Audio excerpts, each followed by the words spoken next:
What's up, everybody? Welcome back to another day in the life of a preacher's wife. There were actually some special things throughout this day. The first one being that I got ready in my med quarters for the first time. And for those who don't know, the med quarters is what y'all voted for me to call my content/beauty room. And I'm trying to get all God has for me out of my room. I want to work the work of him that sent me while it is day, because the night cometh when no man can work. That's the Bible. That's the book. I didn't make that up. Anyway, I was up early to get myself together because I always have to be at the church before my big fine husband, because I have a duty to fulfill musically. Speaking of, another little special thing that happened on this Sunday was me directing the choir, y'all. I remember growing up in my home church being in the C.E. Barnes Ensemble. That was the choir for the children. And my grandmother used to make me direct, y'all. When I say I hated it, but looking back, I'm grateful because when it's needed, I can go and pull that out of my toolbox. This must be what they mean when they say you'll understand it better by and by. And here I am just trying to see how I'm gonna look. Yes, I'm gonna see if Mississippi Mass need a fill-in next. Anyway, after getting up early, getting myself together, getting dressed, I was on my way to the temple. And y'all know what? One thing that I still am not used to is pulling up to the church and pulling into my own spot.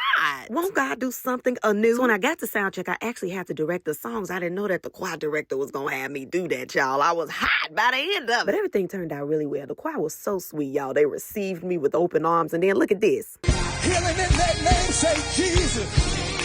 We'll get you a piece then, Pastor. Right. It turned out to be a beautiful day. Afterwards, we went to go put a little something on our stomach at Cheddar's. And y'all, I don't know why my husband does this. We'll get to the door. I'm waiting on him to open it up, and he waiting on me. We have an understanding. He opened the door, and I do a little more. Right. We're married. And y'all, tell me why when we walked in the restaurant, I hear somebody singing, "Put it on." And it's a table full of the loveliest ladies who did have it on. And that is it, y'all. Don't mind these sweet treats. After all that arm waving, I needed to tend to my sugar.